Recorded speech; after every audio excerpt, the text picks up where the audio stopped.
자, 기도하겠습니다. 하나님, 오늘 주일을 허락하여 주셔서 모이게 하여 주시고 말씀으로 교제하게 하여 주실 때 부족한 것은 성령의 십자가의 뒤로 감추어 주시고 우리 듣는 귀에 복을 허락하여 주시옵소서. 성령 하나님, 각자에게 들어야 할 하나님의 말씀이 선포되어질 때 그 말씀이 역사하여 생명의 역사가 이루어지게 하여 주시옵소서.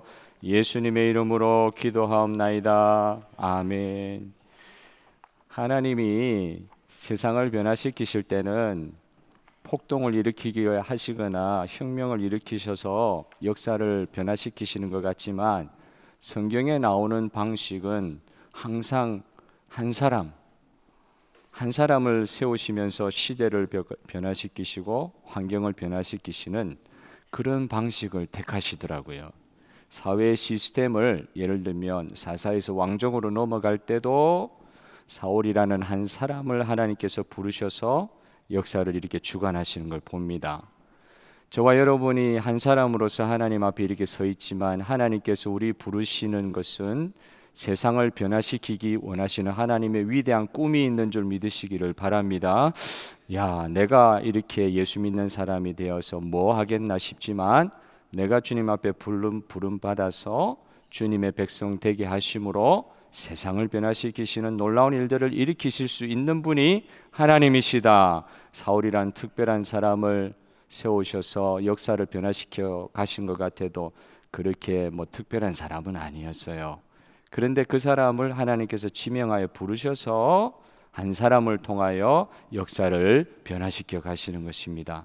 그 한 사람의 부르심에 있는 하나님의 계획과 뜻이 오늘 저와 여러분을 부르신 하나님의 계획과 뜻을 깨닫는 말씀의 나눔이 오늘 이 아침에 있었으면 좋겠습니다. 그래서 첫 번째 생각해 볼 수 있는 것은 하나님의 부르셔서 쓰시는 사람이 어떤 사람인지 오늘 본문을 통해서 좀 보고 싶어요.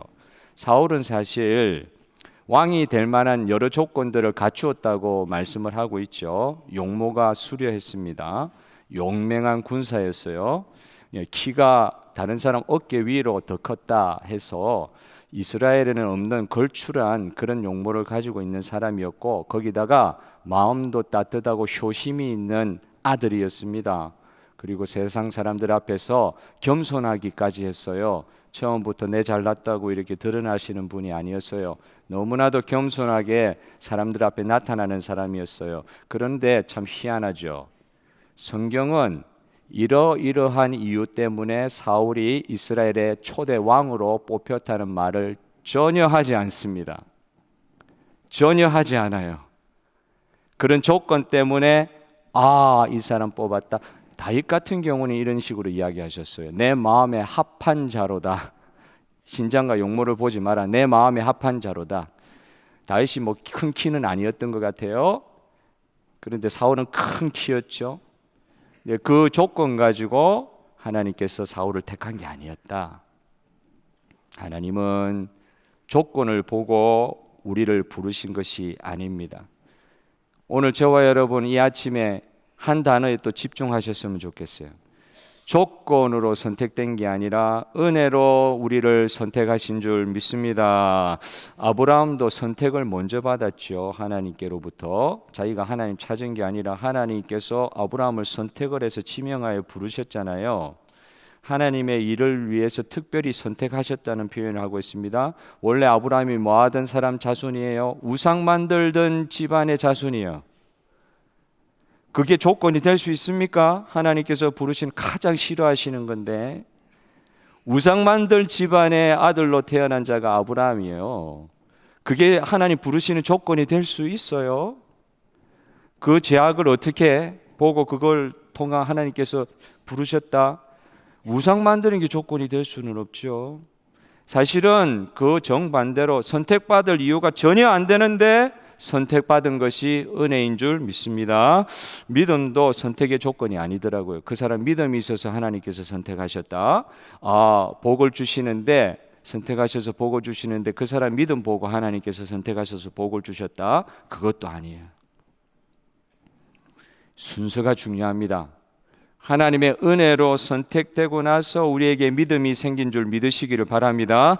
내가 믿기로 작정해가지고 하나님 백성 된 것이 아니라 하나님이 태초로부터 우리가 모르는 계획 가운데 우리를 딱 지정하시고 계시다가 우리에게 때가 되면 믿음의 선물도 주시는 거예요.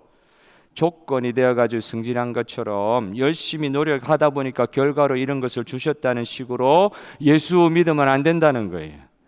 여러분, 예수를 믿게 된 것은 전적인 하나님의 부르심 때문에 저와 여러분이 이 자리에 있는 줄 믿습니다. 그래서 은혜의식이 너무 중요한 것 같아요. 은혜의식, Amazing Grace라 그러잖아요. 그냥 Grace도 아니고 Amazing Grace. Grace를 다른 단어로 Favor라는 단어를 쓰기도 하는데, 이게 값없이 주는 선물이잖아요. 선물. 당신이 나에게 Favor를, 선물을 주셨네요 할 때 그건 값없이 주는 거거든요.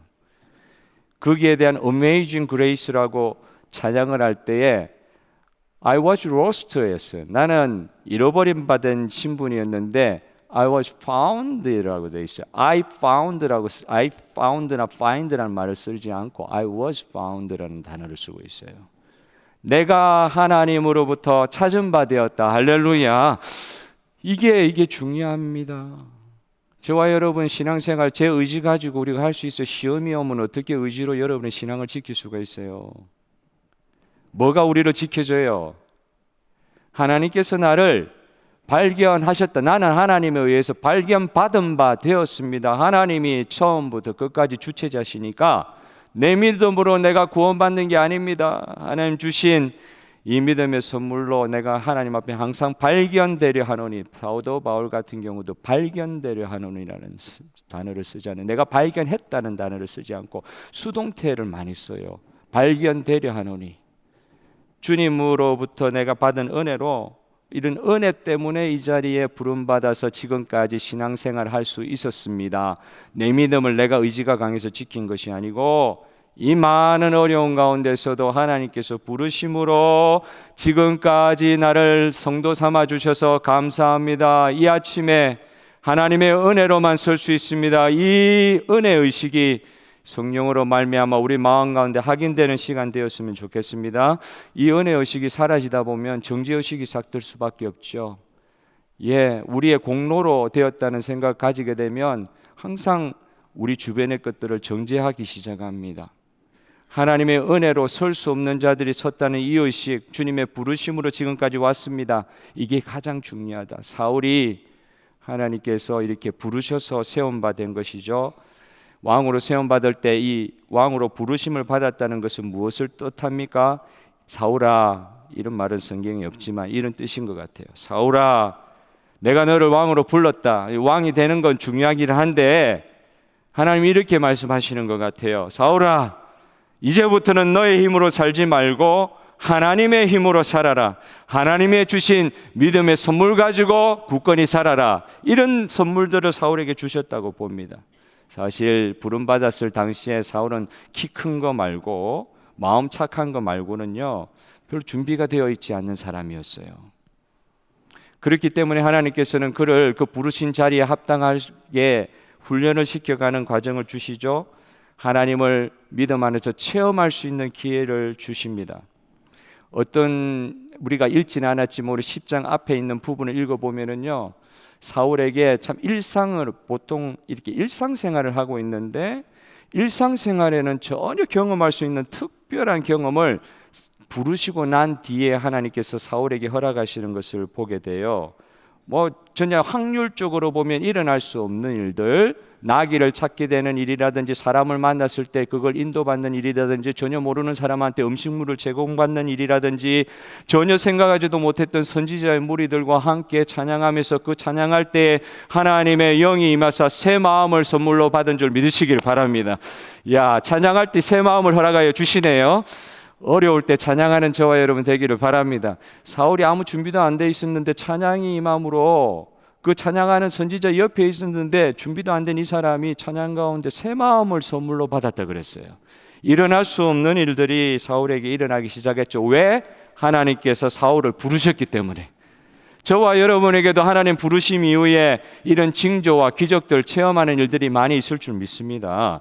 그런데 이렇게 하나님께서 일어날 수 있을 것 같지 않는 일을 사울에게 허락하시는 이유가 무엇입니까? 하나님이 성도에게 다른 표현을 하면 사인, 표징, 징조, 또 다른 말로 하면 미러클, 기적, 정말 일상생활에는 생각할 수 없는 일들이 하나님 나를 부르시는 순간부터 경험이 되고 시작하는데, 그걸 왜 하나님께서 허락하시죠? 기적을 성도들에게 허락하시는 단 한 가지 목적은 그에게 주신 믿음을 강화하기 위해서 주시는 선물인 줄 또한 믿으셔야 합니다. 기적이 우리에게 왜 필요합니까? 우리에게 기적이 왜 필요합니까? 일상생활 우리는 기적 없어도 영위할 수 있잖아요. 그런데 하나님 부르신 사람들에게 왜 기적이 필요합니까? 하나님께서는 그 부르신 사람들에게 하나님 살아계신 것을 믿게 하시기 위하여 기적을 또 허락하시기도 한다. 그런데 참 안타까운 것은 기적이 그냥 기적으로 끝나는 경우가 많아요. 그게 기적이 있으면 그게 믿음으로 반드시 연결이 돼야 되는데 그게 그렇게 안 되는 경우도 솔직히 많다는 것입니다. 하나님, 내가 주님의 짠 하는 기적을 보면 믿음이 확 올라갈 것 같은데, 보통 보면 기적이 두 가지 기적을 하나님께서 보여주시면 세 번째 기적은 무엇입니까? 사람들은 거기에 집중하게 돼요. 그거 못 받으면 또 아우성일 경우가 많아요. 보통 이런 식으로 하나님을 알게 되고 섬기기 시작하면 기적이 일어나면 일어날수록 희한한 건 믿음하고는 점점 멀어지는 경우도 있어요. 기적이 일어나면 하나님의 은혜를 진짜 확실히 믿어야 될 것인데 기적이 일어나면 일어날수록 더 하나님을 믿지 못하는 경우들이 있을 수 있더라. 예수님께서 이렇게 탄식하셨어요. 누가복음 10장 13절의 말씀을 제가 읽어드리겠습니다. 화 있을진저 고라시나, 화 있을진저 베세다야, 너희에게 행한 모든 권능을 두로와 시돈에서 행하였더라면 그들이 벌써 베옷을 입고 제에 앉아 회개하였으리라. 고라신과 베세다는 이스라엘 사람들이 사는 마을이었어요. 시돈과 두로는 주로 이방인들이 사는 마을이었어요. 유대인들이 있는, 이스라엘 사람들이 있는 그곳에서 예수님께서 많은 기적을 행하셨음에도 불구하고 회개하지도 않을 뿐더러 믿음으로 그들이 반응하지 않았다. 만약에 그런 기적을 두로와 시돈에서 행하였더라면 구약시대에 니느웨에서 만약 그런 기적을 행하였다면, 사실 요나가 한 거는 말씀 소극적으로 전한 것밖에 없는데 정말 놀라운 일이 니느웨 성에서 일어났죠. 근데 거기에 기적이 일어났다. 너희들 베세다야 고라시나 너희 마을에 이 정도 기적 행했던 것처럼 두로와 시돈 이방 사람들이 있는 그곳에서 이런 기적이 일어났으면 벌써 베옷 입고 회개하고 다 들어앉아서 주님을 찾는 믿음을 강구하고 있을 것이다. 기적으로는 사람이 변할 것 같은데 변하지 않는가 봐요. 어떻게 사람이 변합니까? 여러분, 사람이 어떻게 변합니까? 우리에게 주신 믿음으로 변하는 줄 믿습니다. 이것도 믿습니다. 우리에게 주신 믿음 안에서 변화가 일어나는 것 같아요. 어떨 때는 믿음밖에 없는 기다림으로, 그 전에 표현도 있죠. 사울 보고 이 세겜에 가가지고 길갈에 가서 7일 동안 기다리라고 하는 그 표현이 나오는데 그 뒤 11장 13장에 연결될 수도 있지만 그 말씀을 순종을 잘 안 했던 것 같아요. 그 믿음은 뭐냐? 그 앞에서 일어나는 표징 징조 때문에 사울이 막 고향이 돼가지고 더욱더 사무엘을 잘 따르고 하나님을 따르는 종이 되었다. 그게 아니라 사무엘이 한 이 말 때문에 오히려 믿음이 더 커질 수도 있었을 거예요. 어떻게 순종할 때? 그냥 기다리라 하는 거죠. 길갈에 가서 7일 동안 기다리라. 내가 올 때까지 기다리라. 이걸 뒤에 있는 말씀을 연결하면 13장에 어떻게 해요? 사울이 기다리지 못하고 사무엘이 와서 제사 드려야 되는데 자기가 제사 드리고 있잖아요. 기다려야 되는데. 부르심을 받은 사람, 믿음을 선물로 받은 사람이 변하는 것은 결국 그 안에 있는 주신 그 하나님의 믿음의 선물 때문에 그가 변하게 된다. 이 믿음은요, 어떨 때는 애간장 조리며 살게 하시죠. 눈에 안 보이니까, 아무 표적도 나타나지 않으니까, 기적도 없으니까 정말 간당간당 하나님 붙잡고 유지하게 되는 그런 순간이 있을 수 있잖아요. 믿음 말고는 도저히 하나님 앞에 서 있을 수 있는 이유가 없어요. 뭐 하려 지금 서 있냐? 뭐 하려 하나님 믿는 자로 지금 서 있냐? 뭐 하려고 하나님 앞에서 사역하느냐? 믿음 말고는 다른 이유가 전혀 없을 때 있잖아요. 오직 가느다란 줄 하나 붙잡고 유지하게 될 때, 그때 그가 신앙 지킬 수 있는 거, 주신 믿음의 선물 지킬 수 있는 거, 이거 자신 안에 있는 믿음밖에 없어요. 아무런 기적이 나타나지 않는데요, 하나님의 인도하심이 하나도 보이지를 않는데요, 그때 어떻게 버텨요? 순간순간 은혜 주시지 않으면 잠시도 못 버티도록 하나님께서 만들어 주실 때가 있잖아요. 이때 믿음의 부르심, 은혜의 부르심을 우리가 끝까지 붙들어야만 승리할 수 있을 줄 믿습니다. 아마 기적 같은 일들로 우리 삶을 막 채우시면 놀라운 일들이 일어날 것 같은데, 그 기적을 많이 체험했던 사울이 나중에 어떻게 변화되는 것을 한번 우리가 보지 않습니까? 참 미안한 건 다윗이 골리앗하고 싸울 때도 기적으로 싸우지 않았어요. 자신이 연만 물맷돌 돌인 이거 하나가 그의 골리앗의 이마에 딱 박히는 게 이게 기적이었는지는 모르겠지만, 얼마나 연습을 많이 했으면 그렇게 한 번에. 다윗의 삶에 처음부터 기적이 임했던 거 없어요. 그런데 사울은 많은 기적을 체험하고 징조를 체험했어요. 준비가 되지 않아서 그랬던가 봐요. 하나님이 그것도 페이버였죠. 많은 것들을 보게 하셨어요. 그런데 그가 조금만 불안한 상황이 오면 하나님 믿음으로 서지 못하고 또 자기 생각하다가 얼마나 실수를 많이 합니까? 여러분, 오늘 저와 여러분을 부르신 하나님이 이 시간 임재하시는 줄 믿습니다. 이 하나님께서 저와 여러분을 부르셨기 때문에 그 부르신 그 부르심을 붙들게 하시는 게 있어요. 그게 뭐라고요? 기적도 아니요, 체험도 아니요, 여러분 뭐도 아니요, 표징도 아니요, 사인도 아니요, 우리를 붙드시는 분명한 하나님의 주신 부르심에 대한 증거인 믿음. 눈에 아무것도 안 보여도 주님 나를 부르신 줄 믿습니다. 이것 때문에 주님 앞에 머무를 수 있는 것 같아요. 이 은혜를 주셨기 때문에. 우리 사랑하는 성도 여러분, 어떤 상황 가운데서도 주님의 부르심은 변치 않습니다. 여러분 믿으시기를 바라요. 안 변하세요. 하나님의 부르심은 변하지 않으래요. 그런데 이 부르심의 길이 좁다 보니까 사람들이 많이 안 다녀요. 온 세상 사람들이 다 예수 믿어야 되는데 그렇지 않잖아요. 좁아요. 그런데 그 길이 생명의 길입니다.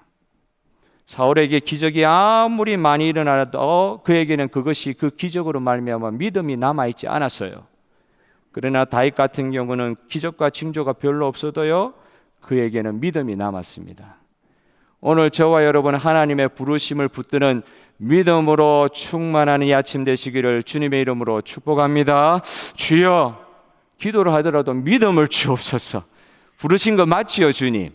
상황은 이렇게 좀 이상한데, 좀 상황은 좀 안 좋아도요, 그런데 나 부르신 거 맞죠? 그거 말고는 하나님 앞에 설 수 있는 그 은혜가 없어요. 그 부르심을 붙드는 믿음이 제일 중요한 거예요. 그래서 기도하실 때 주여 나에게 믿음을 주시옵소서. 할렐루야. 믿음 주시옵소서. 하나님의 교회요, 하나님의 백성이요, 하나님의 구원받은 부름받은 자로 오늘도 부족하지만 서 있습니다. 저에게 믿음 주십시오. 믿음의 선물 주십시오. 큰 믿음 주십시오. 그렇게 기도하는 저와 여러분 되기를 바랍니다. 여러분, 그렇게 해서 하나님께서 저와 여러분을 부르셨을 때 하나님은 이 부르신 자들을 그냥 놓아두지 아니하고 변화시키시는 과정을 가지게 하시는데, 그때도 이 부르셨을 때 하나님의 방법과 세상의 방법이 많이 다른 것을 보여주셔요. 사울이 하나님의 부름을 받고 살아갈 때에 마찬가지로 아브라함 같은 경우도 부름받았을 때는 세상적인 가치 기준으로 보면 굉장히 부자였어요. 그 바단 아람에서 나오고 하란에서 나올 때 종들이 얼마나 많았는지, 그리고 너무나도 많은 가축들을 끌고 나왔다 그랬잖아요. 우상 팔아가지고 돈 많이 벌었는가 봐요. 그 조상 때부터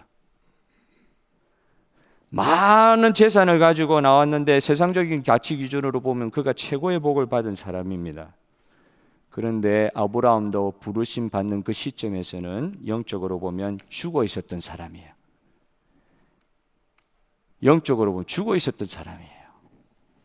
여러분 이거 알아야 됩니다.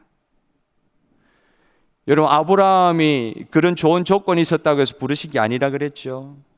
그는 허물과 죄로 죽어 있었던 사람이에요. 우리 주 예수 그리스도의 십자가로 저와 여러분도 허물과 죄로 죽어 있던 사람이 살은 존재가 된 줄 믿으시기를 바랍니다. 그 산 존재로서 하나님께서는 전혀 다른 차원으로 변화시켜 나가신다고 약속을 해주신 거예요. 한번 사울의 경우를 보면 사울은 성품이 좋았다 그러잖아요. 하나님 부르시기 전에도 성품이 겸손하고 착한 사람이었어요. 그런데 이게 지나놓고 보면 이 겸손이, 이 착함이 진짜 착함과 겸손인지 이 퀘스천 마크가 드는 거죠. 하나님 부르심을 받고 나서 오히려 그 겸손과 착함이 올바르지 않은 것이라 하는 것들이 드러나는 것들이 있습니다. 읽진 않았지만 14절에도 보면 숯불을 만나요. 낙이 찾았냐 하는 이야기를 듣고 예, 낙이 찾았습니다 하는 이야기는 하지만 그 가운데 있었던 사무엘 만나가지고 기름 부은 이야기, 하나님께서 자기를 왕 삼은 이야기, 이걸 숙부한테 이야기를 안 해요. 되게 겸손하게 보이죠. 또 비슷한 식으로 대응을 합니다. 사무엘에게 기름 부음을 받아가 이미 왕인 줄 알고 또 하나님께서 제비를 이스라엘 모든 회중 가운데 제비 뽑아서 왕으로 세워지는 과정까지 하게 되었는데 사울이요 뽑혔다, 제비로 뽑혔다 하는데도 진 보따리 뒤에 숨어 있는 거예요. 겸손하지요. 하나님 세워주셨는데도 진 보따리에 숨어서 안 나타나는 거예요. 세상적인 기준으로 보면은 아브라함이 그 전에 부자였다 하는 것처럼 야 되게 겸손하네, 되게 착하네. 또 비슷하게 나와요. 이게 사실은 뭐랄까 어둡게 드리워진 이 아문의 전조라 그럴까요? 되게 착하게 보이는데 이런 방식으로 또 이렇게 이야기해요. 27절 오늘 읽은 말씀에 불량배들이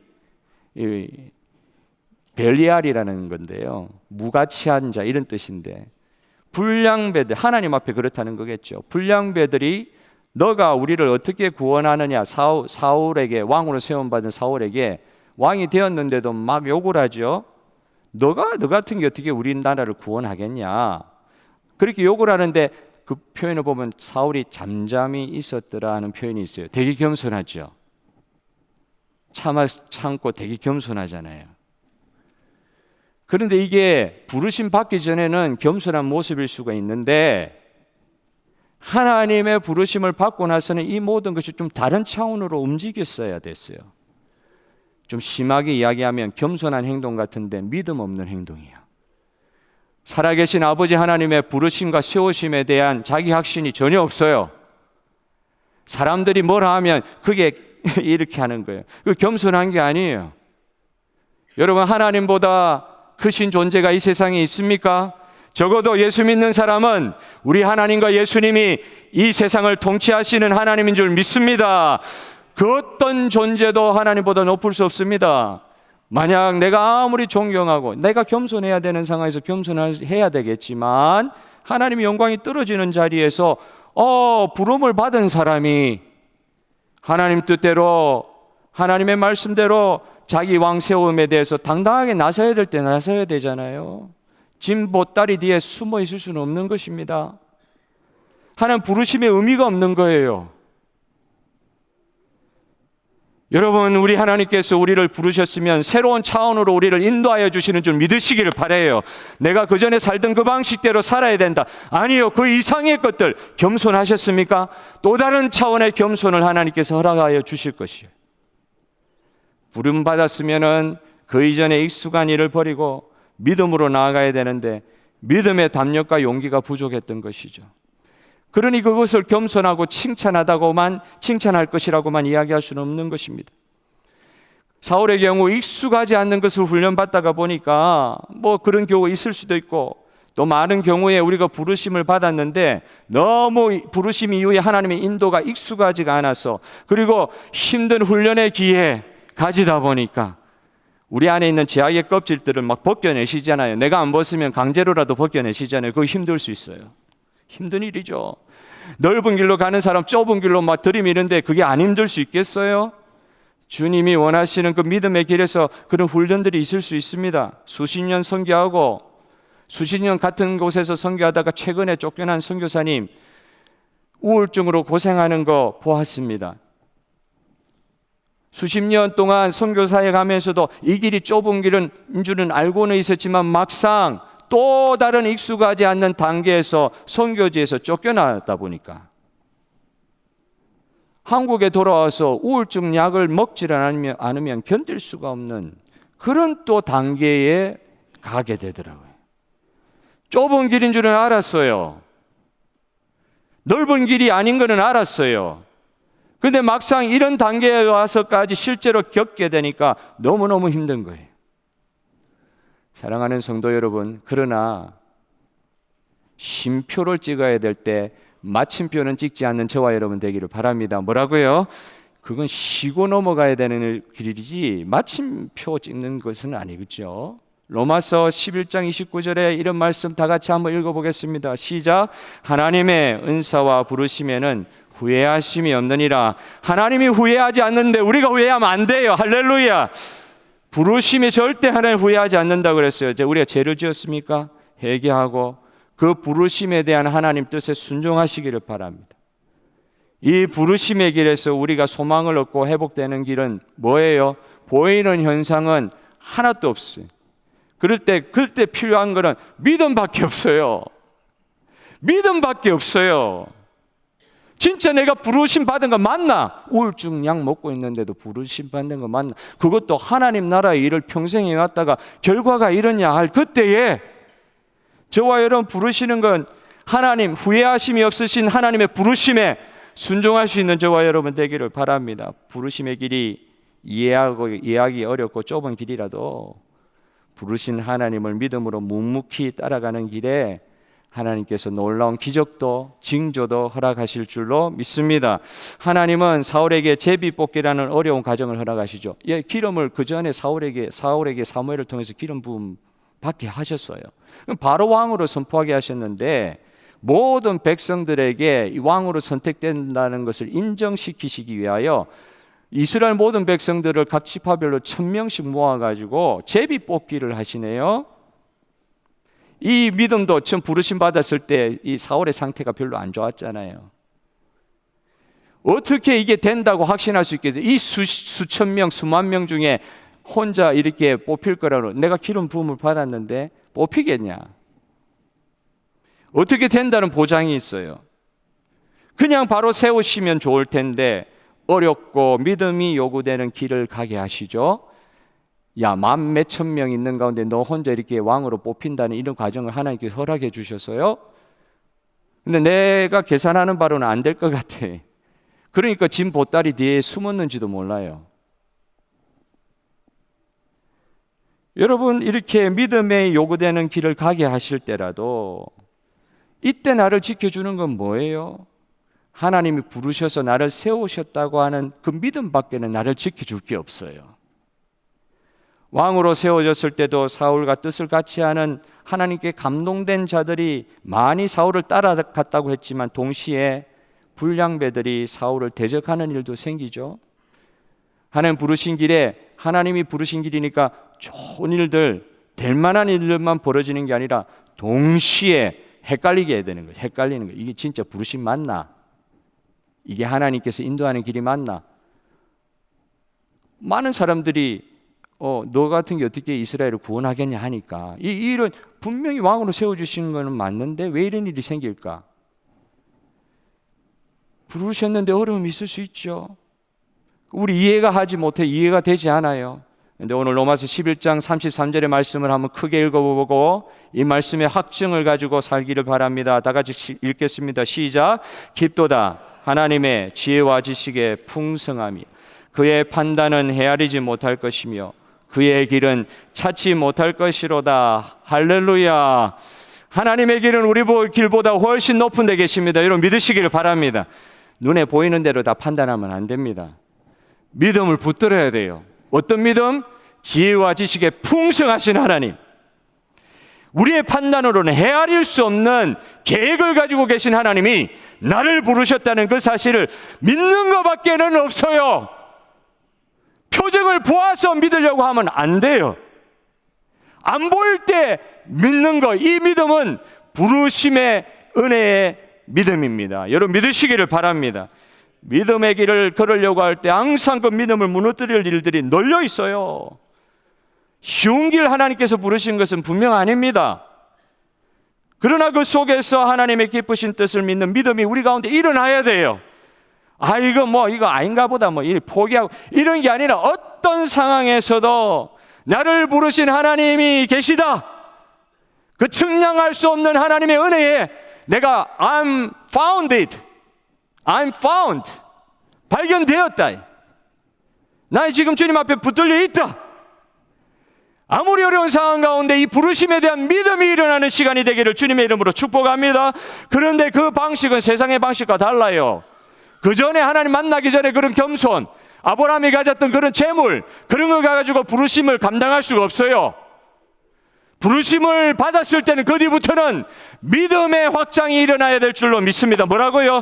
믿음이 성장해야 된다. 믿음의 분량이 성장해야 된다.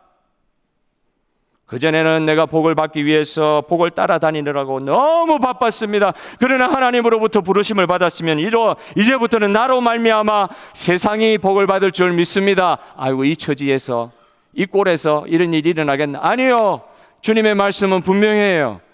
그 말씀을 믿는 믿음 안에서 오늘 새로운 받는 이 시간 되기를 주님의 이름으로 축복합니다. 겸손한 것 같아서도 그게 웅크리고 있고요. 그 겸손을 가장하여서 하나님 부르심에 대한 합당한 믿음으로 선포하고 반응하는 일을 하지 않으면 믿음의 성장이 있을 수가 없어요. 예수 믿고 나서도 믿음으로 반응할 일에 세상의 방식으로, 세상이 일했던 방식으로 그렇게 하는 게 우선이 되지 아니었고, 일단 부르심을 받았으면 하나님의 말씀에 순종하며 하나님 말씀에 대한 믿음으로 나를 던질 수 있는 저와 여러분 되시기를 주님의 이름으로 축복합니다. 부르심을 받았음에도 불구하고 그냥 나는 겸손하지, 믿음으로 선포하는 일을 하지 않으면요, 세상은 아무 일도 일어나지 않는 거예요. 믿음을 받은 사람을 통해서. 기름 부음 받고 나서도 침보따리 뒤에 숨어 있는 것은 겸손 아닙니다. 그 불신앙이에요. 뒤에 그게 증명이 돼요. 어떤 분이 성도의 삶을 딱 두 가지로 묘사를 하더라고요.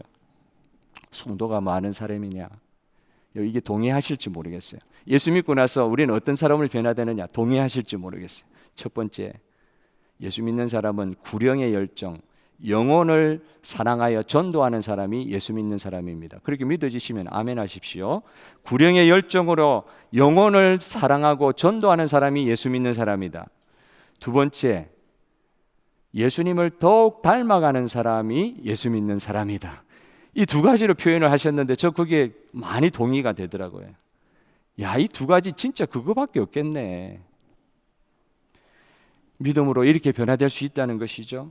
최근에 탈북자가 예수님 만나고 나서 다시 북한으로 들어가는 정말 믿기지 않는 그런 이야기들을 들은 적이 있어요. 진짜로 탈북자가 북한에서 나와서 예수 믿고 북한으로 다시 들어가는, 예수님 때문에 그런 이야기하는 걸 들은 적이 있어요. 여러분, 하나님 하시는 일은 세상의 이해와는 정반대로 진행될 때가 많습니다. 옛날의 가치 기준으로는 할 수 없는 일들을 하게 되는 거예요. 북한을 탈출하는 게 최고의 가치였다가 예수 만나고 나서 그 지옥으로 다시 들어간다. 뭐 때문에? 복음 때문에. 그런 일이 믿음 말고는 설명이 안 돼요. 믿음 말고는 설명할 수 없는 일들이 일어나는 것입니다. 여기에서도 또 중요합니다. 우리 행위주의, 율법주의가 되지 않기를 바라면서 이게 또 중요하다는 걸 오늘 일깨워 주시고, 이 말씀만 읽고 오늘 마치려고 그래요. 에베소서 2장 8절의 말씀을 크게 한번 읽어보겠습니다. 시작. 너희는 그 은혜에 의하여 믿음으로 구원을 받았으니 이것은 너희에게서 난 것이 아니요 하나님의 선물이라. 할렐루야. 우리의 믿음으로 전혀 다른 방식으로 하나님 앞에서 부르심 받기 전에 삶하고 부르심 받은 이후의 삶이 믿음 때문에 전혀 달라졌습니다. 그럼에도 불구하고 뭐가 문제라고요? 부르신 하나님의 은혜가 있었기 때문에 이렇게 믿을 수 있습니다. 내 믿음이 조건이 되지 않기를 바랍니다. 이 믿음은 하나님이 우리를 불러주신 은혜 때문에 우리에게 주신 선물입니다. 그 은혜의 선물을 마음껏 활용할 수 있는 저와 여러분의 삶 되시기를 주님의 이름으로 축복합니다. 이 시간 찬송가